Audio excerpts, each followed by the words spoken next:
I'm Reverend Ron Stief. I'm the Executive Director of the National Religious Campaign Against Torture, a grassroots movement of over 300 organizations, all coming from a faith perspective in the United States, working to end U.S.-sponsored torture.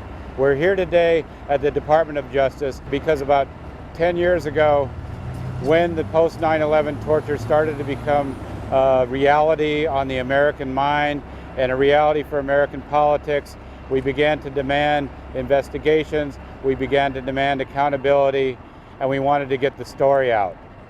Fast forward to the Senate Intelligence Committee, researching, interviewing hundreds of people to get a record of what happened with post 9/11 CIA torture. And now we know. The Senate torture report was released. Now it is in the public record, and we want the Department of Justice to take action. In January this year, my congregation in New Jersey was so moved by the final production of the Senate Intelligence Committee report on torture that for 5 hours we sat in our sanctuary and read it aloud, praying prayers of lament and recognizing the great law-breaking and great incivility and lack of humanity that had really taken place during the time of the CIA's torture program. And so we're here today because we became shocked after having cared about this as a local congregation when we realized that our Department of Justice has taken this document less seriously than our congregation has. And we want to insist that the Department of Justice take this report as seriously as people in the pews are taking this report all around America. We'll start on page 32. In early July 2002, CIA officers held several meetings at CIA headquarters to discuss the possible use of, quote, novel interrogation methods on Abu Zubaydah. During the course of those meetings, Swigert proposed using techniques derived from the U.S. military's Survival, Evasion, Resistance, and Escape School. Swigert provided a list of 12 techniques for possible use by the CIA. The attention grasp, walling, facial hold, facial slap, cramped confinement, wall standing, stress positions, sleep deprivation, waterboard, use of diapers, use of insects, and mock burial. Swigert also recommended that the CIA enter into a contract with Hammond Dunbar, his co-author of the CIA report on potential al-Qaeda interrogation resistance training, to aid in the CIA interrogation process. Like Swigert, Dunbar had never participated in a real-world interrogation. His interrogation experiences were limited to the paper he authored with Swigert and his work with U.S. Air Force personnel at the Series School. In May 2003, a senior CIA interrogator would tell personnel from the CIA's Office of Inspector General that Swigert and Dunbar's Series School model was based on resisting North Vietnamese physical torture and was designed to extract confessions for propaganda purposes from U.S. airmen who, quote, possessed little actionable intelligence, unquote. The CIA, he believed, quote, needed a different working model for interrogating terrorists where confessions are not the ultimate goal, unquote. After the July 2002 meeting, the CIA's CTC Legal drafted a letter to Attorney General John Ashcroft asking the Department of Justice for a formal declination of prosecution in advance for any employees of the United States, as well as any other personnel acting on behalf of the United States, who may employ methods in the interrogation of Abu Zubaydah that otherwise might subject those individuals to prosecution, unquote. The letter further indicated that, quote, the interrogation team had concluded, unquote, that the use of more aggressive methods is required to persuade Abu Zubaydah to provide the critical information we need to safeguard the lives of innumerable innocent men, women, and children within the United States and abroad. The letter added that these, quote, aggressive methods would otherwise be prohibited by the torture statute, quote, apart from potential reliance upon the doctrines of necessity or of self-defense. This letter was circulated internally at the CIA, including to Swigert. However, there is no record to indicate it was provided to the Attorney General.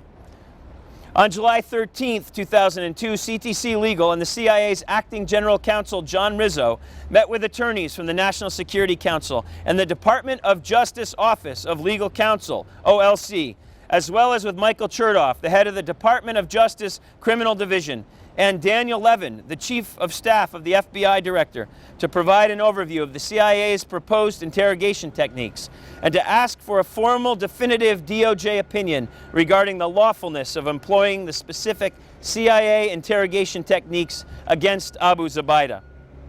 The CIA attorneys described the 12 proposed interrogation techniques and told the Department of Justice attorneys that Abu Zubaydah continued to withhold critical intelligence on the identities of al-Qaeda personnel in the United States and planned al-Qaeda attacks. The CIA attorneys also told the group that CIA officers were complemented by, quote, expert personnel retained on contract who possess extensive experience gained within the Department of Defense on the psychological and physical method of interrogation and the resistance techniques employed as countermeasures to such interrogation. According to the CIA cable describing the meeting, the representatives from OLC, including Deputy Assistant Attorney General John Yoo, advised that the criminal prohibition on torture would not prohibit the methods proposed by the interrogation team because of the absence of any specific intent to inflict severe physical or mental pain or suffering. On July 13th, Yoo sent an unclassified letter to the CIA's acting general counsel describing his interpretation of the statute. And despite the initial view expressed by Yoo that the use of proposed CIA interrogation techniques would be lawful, on July 17th, National Security Advisor Condoleezza Rice requested a delay in the approval of the interrogation technique until the Attorney General issued an opinion. The following day, Rice and Deputy National Security Advisor Stephen Hadley requested that the Department of Justice, quote, delay the approval of the memo detailing the next phase of interrogations until the CIA provided specific details on its proposed interrogation technique and an explanation of why the CIA is confident these techniques will not cause lasting or irreparable harm to Abu Zubaydah. Rice asked the CIA to provide the OLC with a description of each of the planned interrogation techniques and to, quote, gather and provide any available empirical data on the reactions and likelihood of prolonged mental harm for the use of the waterboard and the staged burial, unquote. On July 13th, a cable providing details on the proposed interrogation phase stated that only the detention site Green, chief of base, would be allowed to interrupt or stop an interrogation in process, and that the chief of base would be the final decision-making authority as to whether the CIA's interrogation techniques applied to Abu Zubaydah would be discontinued. The CIA officers at the detention site added, if Abu Zubaydah developed a serious medical condition, which may involve a host of conditions including a heart attack or another catastrophic type of condition, all efforts will be made to ensure that proper medical care will be provided to him. In the event Abu Zubaydah dies, we need to be prepared to act accordingly, keeping in mind the liaison equities involving our hosts, unquote. And to address the issues, the cable stated that if Abu Zubaydah were to die during the interrogation, he would be cremated. The interrogation team closed the cable by stating, quote, regardless which disposition option we follow, however, and especially in light of the planned psychological pressure techniques to be implemented, we need to have reasonable assurances that Abu Zubaydah will remain in isolation and incommunicado for the remainder of his life, unquote. Officers from the CIA Alex Station responded to the interrogation team's comments several days later. Their cable noted that the interrogation team was correct in its, quote, understanding that the interrogation process takes precedent over preventative medical procedures. Alex Station further observed, there's a fairly unanimous sentiment within HQS that Abu Zubaydah will never be placed in a situation where he has any significant contact with others and or has the opportunity to be released. While it's difficult to discuss specifics at this point, all major players are in concurrence that Abu Zubaydah should remain incommunicado for the remainder of his life. This may preclude Abu Zubaydah from being turned over to another country, but a final decision regarding his future incarceration condition has yet to be made, unquote. As a result of the request by National Security Advisor Rice for additional research on the CIA's proposed interrogation techniques, CIA and DOJ personnel contacted individuals at the Department of Defense Joint Personnel Recovery Agency, the agency that administers the Series School, to gather information about the effects of using the techniques in training exercises. And according to a CIA officer, redacted, who had joined the CIA's OTS after many years at JPRA, an individual with series school experience commented that, quote, information gleaned via harsh treatment may not be accurate, as the prisoners may say anything to avoid further pain, unquote. And that, quote, current doctrines for interrogation conducted in the permanent phase of capture may lean towards soft or indirect rounds of questioning. Pursuant to National Security Advisor Rice's request, CIA headquarters personnel also requested information from the interrogation team, particularly Swigert and Dunbar, about the psychological effect of the use of waterboard in mock burial.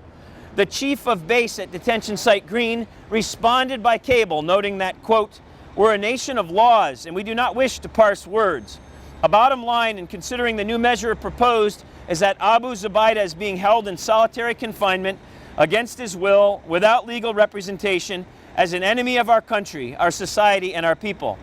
Therefore, while the techniques described in headquarters meetings and below are administered to student volunteers in the U.S. in a harmless way, with no measurable impact on the psyche of the volunteer, we do not believe we can assure the same here for a man forced through these processes and who will be made to believe this is the future course of the remainder of his life.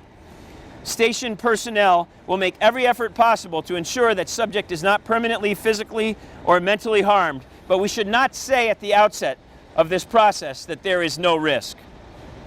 As former psychologists for the United States Air Force, Swigert and Dunbar had no direct experience with the waterboard, as it was not used in Air Force SERE training. Nonetheless, they indicated that the waterboard, which they described as, quote, absolutely convincing technique, was necessary to overwhelm Abu Zubaydah's ability to resist. And they also responded that they're aware that the Navy, which used the waterboard technique in training, had not reported any significant long-term consequence on individuals from its use. Unlike the CIA's consequent use of the waterboard, however, the Navy's use of the technique was a single training exercise and did not extend to multiple sessions. Swigert and Dunbar wrote, quote, any physical pressure applied to extremes can cause severe mental pain or suffering. Hooding, the use of loud music, sleep deprivation, controlling darkness and light, slapping, walling, or the use of stress positions taken to extreme can have the same outcome. The safety of any technique lies primarily in how it is applied and monitored. And on July 24th, the Attorney General verbally approved the use of 10 interrogation techniques, which included the attention grasp, walling, facial hold, facial slap, cramped confinement, wall standing, stress position, sleep deprivation, use of diapers, and use of insects. And the interrogation team, however, indicated that they intended to wait for the approval to use the waterboard before proceeding with their interrogation of Abu Zubaydah. So on July 26, 2002, the Attorney General verbally approved the use of waterboard. The OLC finalized its classified written legal opinion on August 1, 2002. The early CIA request to conduct a mock burial was not formally considered by the OLC. The approved interrogation techniques, along with other CIA interrogation techniques that were subsequently identified and used by the CIA, are referred to as the CIA's enhanced interrogation techniques, or more commonly by the CIA as EITs. In the course of seeking approval to use the techniques, CIA headquarters advised the Department of Justice and National Security Advisor that, quote, countless more Americans may die unless we can persuade Abu Zubaydah to tell us what he knows. CIA headquarters further represented that the detention site Green interrogation team believed Abu Zubaydah continued to withhold critical threat information, and that in order to persuade him to provide that information, the use of more aggressive techniques is required. The cable to detention site Green from CIA headquarters documenting the information CIA headquarters had provided to the Department of Justice warned that, quote, the legal conclusions are predicated upon the determinations by the interrogation team that Abu Zubaydah continues to withhold critical threat information. According to the cables, however, the CIA interrogators at the detention site had not determined that the use of more aggressive techniques was required to persuade Abu Zubaydah to provide threat information. Rather, the interrogation team believed the objective of the coercive interrogation techniques was to confirm that Abu Zubaydah did not have additional information on threats to the United States, writing, quote, our assumption is that the objective of this operation is to achieve a high degree of confidence that Abu Zubaydah is not holding back actionable information concerning threats to the United States beyond that which Abu Zubaydah has already provided. As is described in this summary and in more detail in the full committee study, the interrogation team later deemed that the use of CIA's enhanced interrogation techniques a success, not because it resulted in critical threat information, but because it provided further evidence that Abu Zubaydah had not been withholding the aforementioned information from the interrogators. CIA records indicate that the first CIA briefing for the President on the CIA's enhanced interrogation techniques occurred on April 8, 2006. CIA records state that when the President was briefed, he expressed discomfort with the, quote, image of a detainee chained to the ceiling, clothed in a diaper, and forced to go to the bathroom on himself, end quote. On August 3, 2002, CIA headquarters informed the interrogation team at the detention site Green that it had formal approval to apply the CIA's enhanced interrogation techniques, including the waterboard, against Abu Zubaydah. According to CIA records, only the two CIA contractors, Swigert and Dunbar, were to have contact with Abu Zubaydah. Other CIA personnel at detention site Green, including medical personnel and other interrogators with whom he is familiar, were only to observe. From August 4, 2002 through August 23, 2002, the CIA subjected Abu Zubaydah to its enhanced interrogation techniques on a near 24-hour per day basis. After Abu Zubaydah had been in complete isolation for 47 days, the most aggressive interrogation phase began at approximately 11:50 a.m. on August 4, 2002. Security personnel entered the cell, shackled and hooded Abu Zubaydah, and removed his towel. Abu Zubaydah was then naked. Without asking any questions, the interrogators placed a rolled towel around his neck as a collar and backed him up into the cell wall. An interrogator later acknowledged the collar was used to slam Abu Zubaydah against a concrete wall. The interrogators then removed the hood, performed an attention grab, and had Abu Zubaydah watch while a large confinement box was brought into the cell and laid on the floor. A cable states Abu Zubaydah, quote, was unhooded, and the large confinement box was carried into the interrogation room and placed on the floor so as to appear as a coffin. The interrogators then demanded detailed and verifiable information on terrorist operations planned against the United States, including the names, phone numbers, email addresses, weapon caches, and safe houses of anyone involved. CIA records describe Abu Zubaydah as appearing apprehensive. Each time Abu Zubaydah denied having additional information, the interrogators would perform a facial slap or face grab. At approximately 6:20 p.m., Abu Zubaydah was waterboarded for the first time. Over a 2.5-hour period, Abu Zubaydah coughed, vomited, and had, quote, involuntary spasms of the torso and extremities during waterboarding. Detention site personnel noted that, quote, throughout the process, Abu Zubaydah was asked and given the opportunity to respond to questions about threats to the United States, but Abu Zubaydah continued to maintain that he did not have any additional information to provide. In an email to OMS leadership entitled, "So It Begins," a medical officer wrote, quote, "The sessions accelerated rapidly, progressing quickly to the waterboard after large box, walling, and small box periods. Abu Zubaydah seems very resistant to the waterboard. Longest time with the cloth over his face so far has been 17 seconds. This is sure to increase shortly. No useful information so far. He did vomit a couple of times during the waterboard with some beans and rice. It's been 10 hours since he ate, so this is surprising and disturbing. We plan to only feed Ensure for a while now. I'm heading back for another waterboard session." End quote. The use of the CIA's enhanced interrogation techniques, including walling, attention grasp, slapping, facial holds, stress positions, cramped confinement, white noise, and sleep deprivation, continued in, quote, varying combinations 24 hours a day for 17 straight days through August 20, 2002. When Abu Zubaydah was left alone during this period, he was placed in a stress position, left on the waterboard with a cloth over his face, or locked in one of the 2 confinement boxes. According to the cables, Abu Zubaydah was also subjected to the waterboard 2 to 4 times a day, with multiple iterations of the watering cycle during each application. The aggressive phase of interrogation continued until August 23, 2002. Over the course of the entire 20-day aggressive phase of interrogation, Abu Zubaydah spent a total of 266 hours, 11 days, 2 hours, in the large confinement box, and 29 hours in the small confinement box, which had a width of 21 inches, a depth of 2.5 feet, and a height of 2.5 feet. The CIA interrogators told Abu Zubaydah that the only way he would leave the facility was in the coffin-shaped confinement box.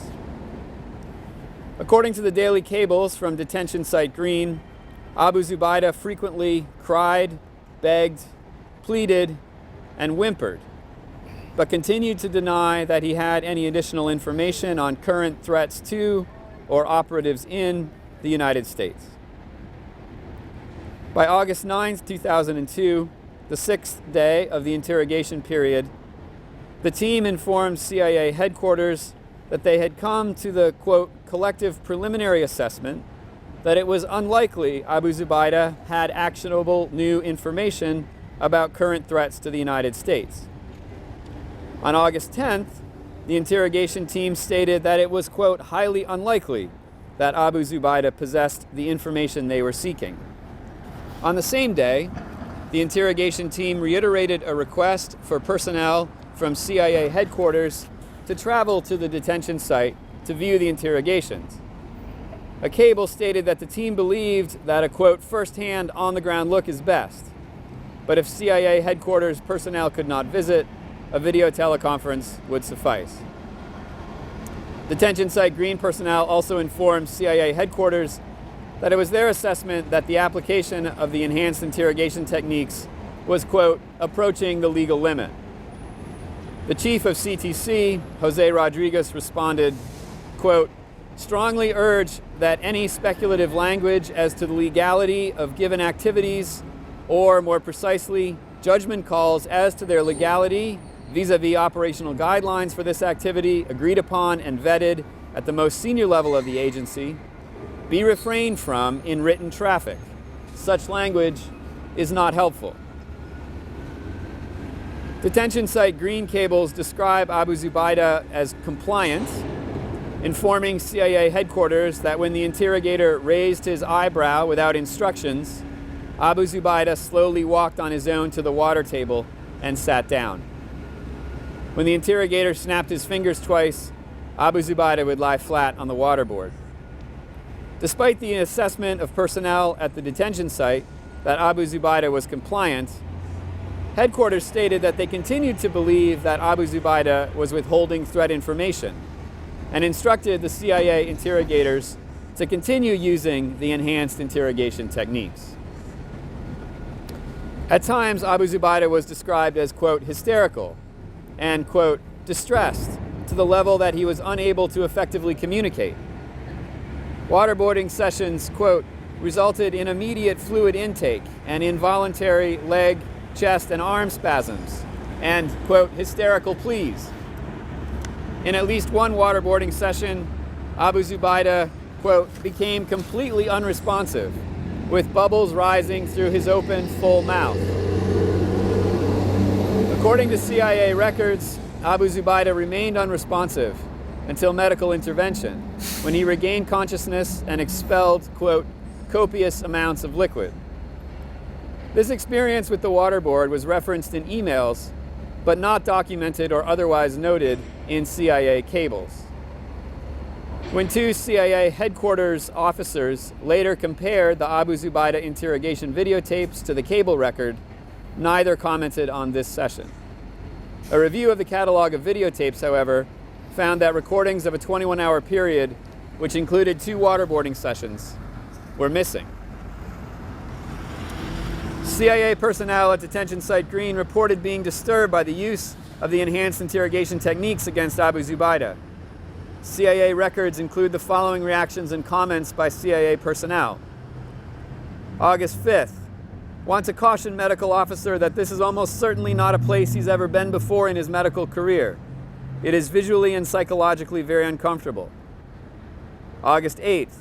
Today's first session had a profound effect on all staff members present. Seems the collective opinion that we should not go much further. Everyone seems strong for now, but if the group has to continue, we cannot guarantee how much longer. August 8th. Several of the team profoundly affected, some to the point of tears and choking up. August 9th. 2, perhaps 3 personnel likely to elect transfer away from the detention site if the decision is made to continue with the enhanced interrogation techniques. August 11th. Viewing the pressures on Abu Zubaydah on video has produced strong feelings of futility and legality of us escalating or even maintaining the pressure. In terms of viewing the tapes, quote, prepare for something not seen previously. After the use of the CIA's enhanced interrogation techniques ended, CIA personnel at the detention site concluded that Abu Zubaydah had been truthful and that he did not possess any new terrorist threat information. Glasses.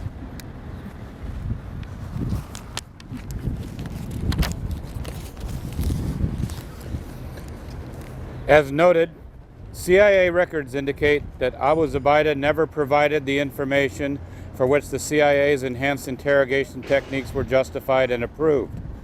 Information on the next terrorist attack and operatives in the United States. Furthermore, as compared to the period prior to August 2002, the quantity and type of intelligence produced by Abu Zubaydah remained largely unchanged during and after the August 2002 use of the CIA's interrogation techniques. Nonetheless, CIA headquarters informed the National Security Council that the CIA's enhanced interrogation techniques used against Abu Zubaydah were effective and were, quote, producing meaningful results, end quote. A cable from detention site Green, which CIA records indicate was authored by Swigert and Dunbar, also viewed the interrogation of Abu Zubaydah as a success. The cable recommended that, quote, the aggressive phase at detention site Green should be used as a template for future interrogation of high-value captives, end quote. Not because the CIA's enhanced interrogation techniques produced useful information, but rather because their use confirmed that Abu Zubaydah did not possess the intelligence that CIA headquarters had assessed Abu Zubaydah to have. The cable from the detention site stated, quote, our goal was to reach the stage where we have broken any will or ability of subject to resist or deny providing us information, intelligence, to which he had access. We additionally sought to bring subject to the point that we confidently assess that he does not possess undisclosed threat information or intelligence that could prevent a terrorist event, end quote.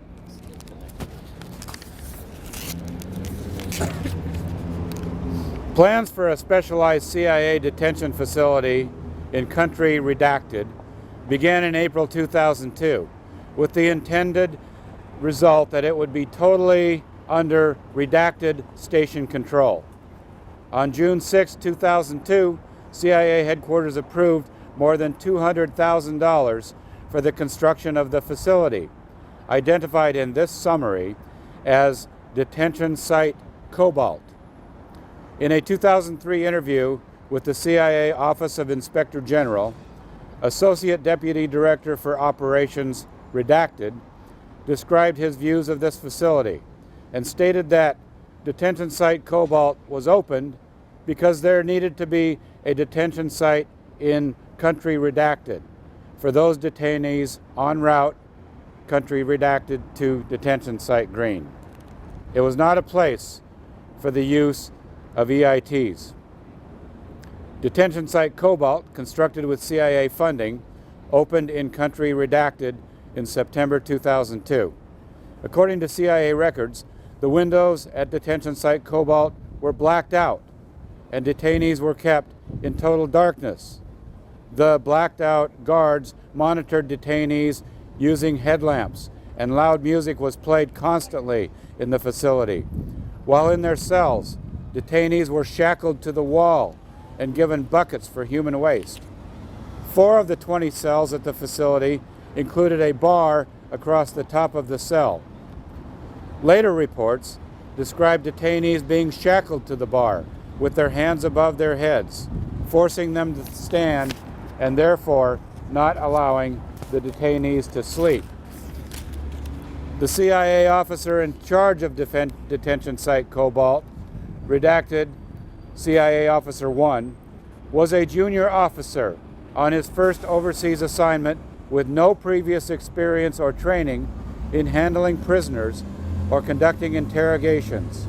Redacted CIA Officer 1 was the detention site Cobalt manager during the period in which a CIA detainee died, and numerous CIA detainees were subject to unapproved coercive interrogation techniques. A review of CIA records found that prior to redacted CIA Officer 1's deployment and assignment as the CIA's detention site Cobalt manager, other CIA officers recommended redacted CIA Officer 1 not have continued access to classified information due to a, quote, lack of honesty, judgment, and maturity, end quote. According to records, quote, the chief of CTC told redacted CIA Officer 1 that he would not want him in his overseas station, end quote.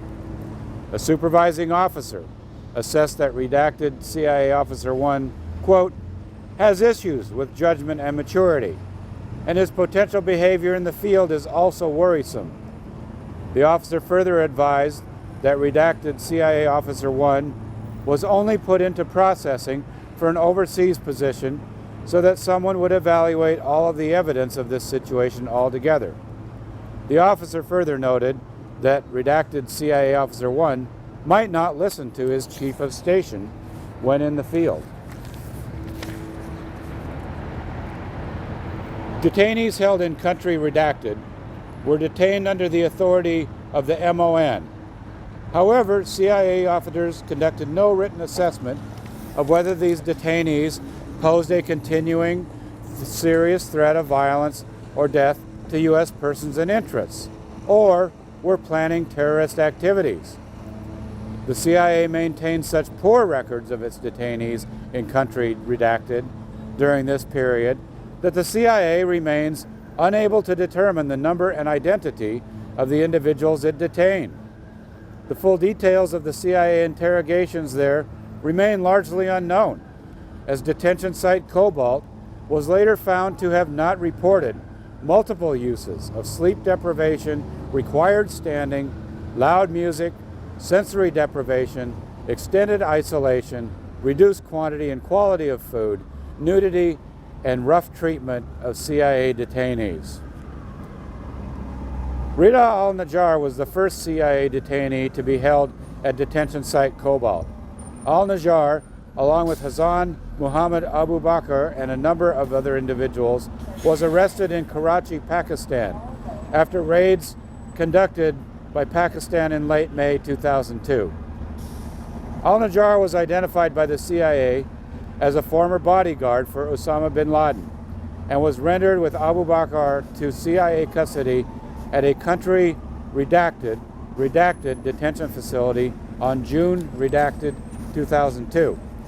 Rita al-Najjar was transferred to detention site Cobalt on September 2002. While the CIA was describing to the Department of Justice why it needed to use the CIA's enhanced interrogation techniques against Abu Zubaydah, a parallel internal discussion at the CIA was taking place regarding Rita al-Najjar. An ALEC station cable from a CTC officer stated that on June 27, 2002, quote, ALEC HQS held a strategy session regarding the interrogation of high-priority detainee Rita Ahmad al-Najjar in country redacted. The goal of the session was to review the progress of the interrogation to date and to devise a general plan as to how to best proceed once the new country redacted detention debriefing facility, i.e. detention site Cobalt, is completed. The meeting participants included individuals who were also involved in discussions related to Abu Zubaydah's interrogation, including Deputy Chief of Alex Station, redacted, CTC Legal, redacted, and the Chief of the redacted.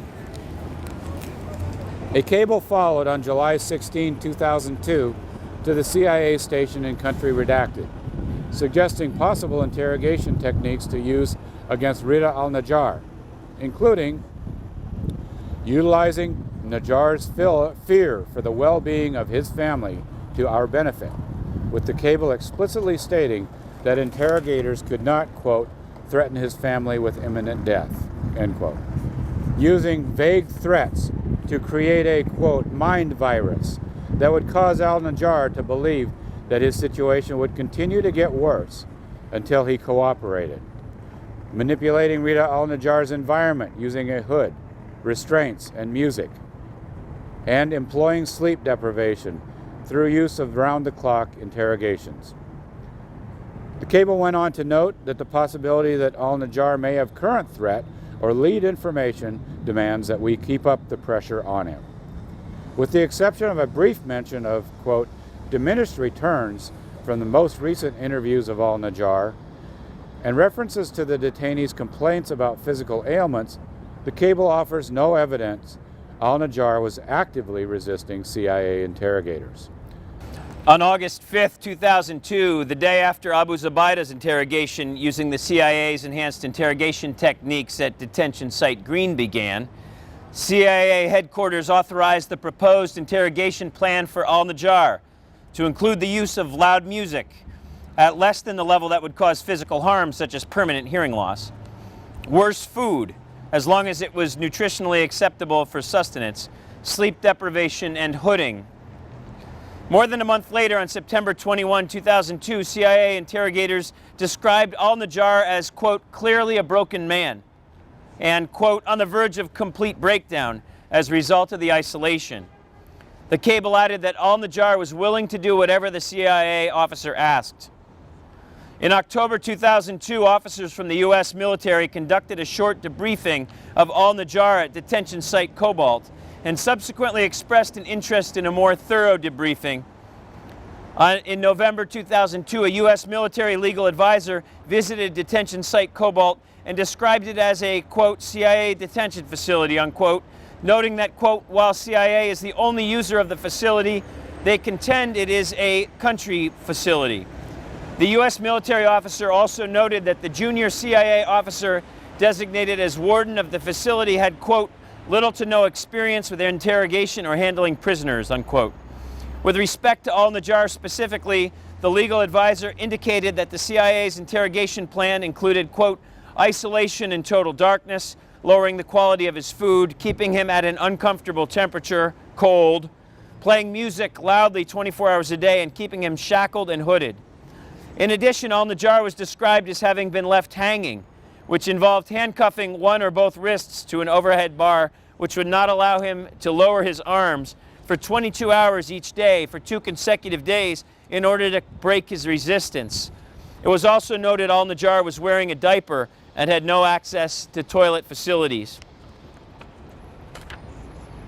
The U.S. military legal advisor concluded that because of al-Najjar's treatment and the concealment of the facility from the ICRC, military participation in al-Najjar's interrogation would involve risks for the U.S. military. The legal advisor recommended briefing the CIA's detention and interrogation activities to U.S. redacted combatant command to alert the command of the risks prior to the U.S. military being involved in any aspect of the interrogation of al-Najjar.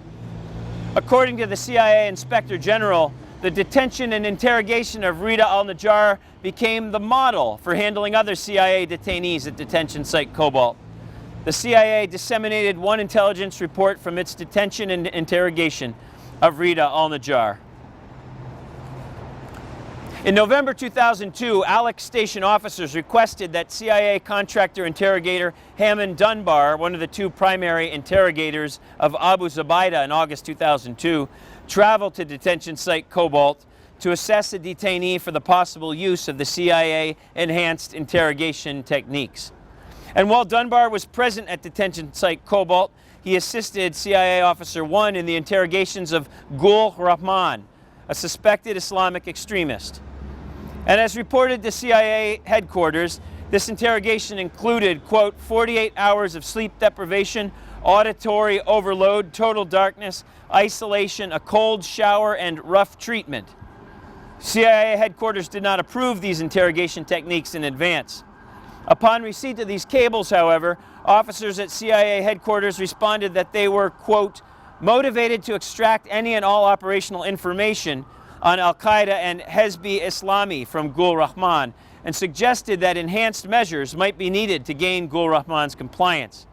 CIA headquarters also requested that a psychological assessment of Rahman be completed. Prior to Dunbar's departure from the detention site in November 2002, a few days before the death of Gul Rahman, Dunbar proposed the use of the CIA enhanced interrogation techniques on other detainees and offered suggestions to CIA Officer 1, the site manager, on the use of such techniques. On November redacted 2002, CIA Officer 1 ordered that Gul Rahman be shackled to the wall of his cell in a position that required the detainee to rest on the bare concrete floor. Rahman was wearing only a sweatshirt, as CIA Officer 1 had ordered that Rahman's clothing be removed when he'd been judged to be uncooperative during an earlier interrogation. The next day, the guard found Gul Rahman's dead body. An internal CIA review and autopsy assessed that Rahman likely died from hypothermia, in part from having been forced to sit on the bare floor without pants. CIA Officer 1's initial cable to CIA headquarters on Rahman's death included a number of misstatements and omissions that were not discovered until internal investigations into Rahman's death. The death of Gul Rahman resulted in increased attention to CIA detention and interrogation activities in country redacted by CIA headquarters. The CTC formally designated the CTC's renditions group as the responsible entity for the management and maintenance of all CIA interrogation facilities, including detention site Cobalt, in early December 2002. And despite this change, many of the same individuals within the CIA, including Dunbar, officers at detention site Cobalt, and officers within Alex Station who'd recommended the use of the CIA's enhanced interrogation techniques against Gul Rahman, remained key figures in the CIA interrogation program and received no reprimand or sanction for Rahman's death. Instead, in March 2003, just 4 months after the death of Gul Rahman, the CIA station and country redacted recommended that CIA Officer 1 receive a cash award of $2,500 for his, quote, consistently superior work, unquote.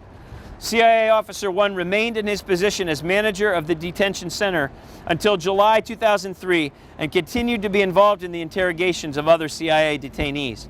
He was formally certified as a CIA interrogator in April 2003 after the practical portion of his training requirement was waived because of his past experience with interrogations at detention site Cobalt. Here's a footnote about Gul Rahman. Let's see. No, this is the footnote. Subject, death investigation, Gul Rahman. Inspector General records of the interview of a senior CIA debriefer indicate that, quote, during the 2 weeks of interrogations training, she heard stories of Cobalt detainees being hung for days on end, not being fed, mock assassinations, and at least one case of a detainee being repeatedly choked. The senior debriefer also informed the Office of Inspector General that, quote, she heard that while at Cobalt, aka CIA Officer 2, had hung detainees up for long periods with their toes barely touching the ground.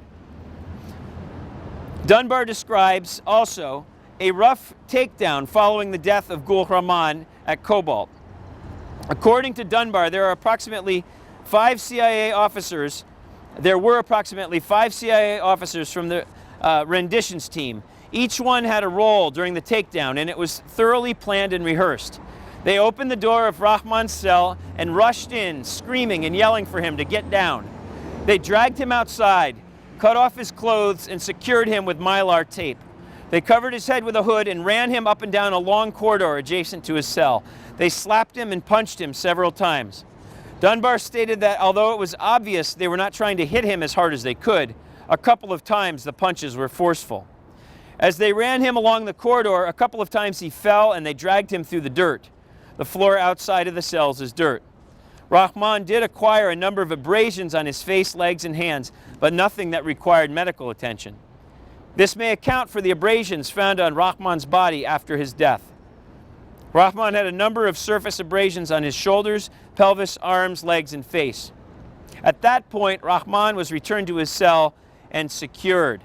Dunbar states that CIA Officer 1 may have spoken to Rahman for a few moments, but he did not know what CIA Officer 1 said. Dunbar stated that after something like this is done, interrogators should speak to the prisoners to, quote, give them something to think about. This is a section of the report about the CIA's representations to the Department of Justice. August 1st, 2002, Office of Legal Counsel memorandum relies on inaccurate information regarding Abu Zubaydah. The Office of Legal Counsel in the Department of Justice wrote several legal memoranda and letters on the legality of the CIA's detention and interrogation program between 2002 and 2007. The OLC requested and relied on information provided by the CIA to conduct the legal analysis included in these memoranda and letters. Much of the information the CIA provided to the OLC was inaccurate in material respects. On August 1st, 2002, the OLC issued a memorandum advising that the use of enhanced interrogation techniques against Abu Zubaydah would not violate prohibitions against torture found in Section 2340A of Title 18 of the United States Code. The techniques were attention grasp, walling, facial hold, facial slap, cramped confinement, wall standing, stress positions, sleep deprivation, insects placed in a confinement box, and the waterboard. The memorandum relied on CIA representations about Abu Zubaydah's status in Al-Qaeda, his role in Al-Qaeda plots, his expertise in interrogation resistance training, and his withholding of information on pending terrorist attacks. The memorandum included the following statement about the OLC's reliance on information provided by the CIA. Quote, our advice is based upon the following facts, which you have provided to us. We also understand that you do not have any facts in your possession contrary to the facts outlined here, and this opinion is limited to these facts. If these facts were to change, this advice would not necessarily apply. The facts provided by the CIA and relied on by the Office of Legal Counsel to support its legal analysis were cited in the August 1st, 2002 memorandum, and many were repeated in subsequent OLC memoranda on the enhanced interrogation techniques. Much of the information provided by the CIA to the OLC was unsupported by CIA records. Examples include Abu Zubaydah's status in Al-Qaeda. The OLC memorandum repeated the CIA's representation that Abu Zubaydah was, quote, the third or fourth man in Al-Qaeda. This assessment was based on single-source reporting that was recanted prior to the OLC legal memorandum. This retraction was provided to several senior CIA officers, including redacted CTC Legal, to whom the information was emailed on July 10th, 3 weeks prior to the issuance of the August 1st OLC memorandum. The CIA later concluded that Abu Zubaydah was not a member of Al-Qaeda. Second, Abu Zubaydah's role in Al-Qaeda's plot. The OLC memorandum repeated the CIA's representation that Abu Zubaydah, quote, has been involved in every major terrorist operation carried out by Al-Qaeda, and that he was one of the planners of the September 11th attacks. CIA records do not support these claims. Third, Abu Zubaydah's expertise in interrogation resistance training. The OLC memorandum repeated the CIA's representation that Abu Zubaydah was, quote, well-versed in resistance to interrogation techniques, and that, quote, it is believed Zubaydah wrote al-Qaeda's manual on resistance techniques. A review of CIA records finds no information to support these claims. To the contrary, Abu Zubaydah later stated that it was his belief that all individuals provide information in detention, and that captured individuals should, quote, expect that the organization will make adjustments to protect people. Fourth, Abu Zubaydah's withholding of information on pending terrorist attacks. The OLC memorandum repeated CIA representations, stating that, quote, the interrogation team is certain that Abu Zubaydah is withholding information related to planned attacks against the United States. CIA records do not support this claim. Abu Zubaydah's interrogation team was not certain that Abu Zubaydah was withholding critical threat information. To the contrary, the team wrote to CIA headquarters, quote, our assumption is the objective of this operation is to achieve a high degree of confidence that Abu Zubaydah is not holding back actionable information concerning threats to the United States. The CIA broadly interpreted the August 1st, 2002 OLC memorandum to allow for greater operational latitude. For example, the memorandum stated that the legal advice was specific to the interrogation of Abu Zubaydah and the specific CIA representations about him. However, the CIA applied its interrogation techniques to numerous other CIA detainees without seeking additional formal legal advice from the OLC. As detailed elsewhere, the other detainees subjected to enhanced interrogation techniques varied significantly in terms of their assessed role in terrorist activities and the information they were believed to possess. CIA records indicate that it was not until July 29, 2003, almost a year later, that the Attorney General stated that the legal principles of the August memorandum could be applied to other CIA detainees.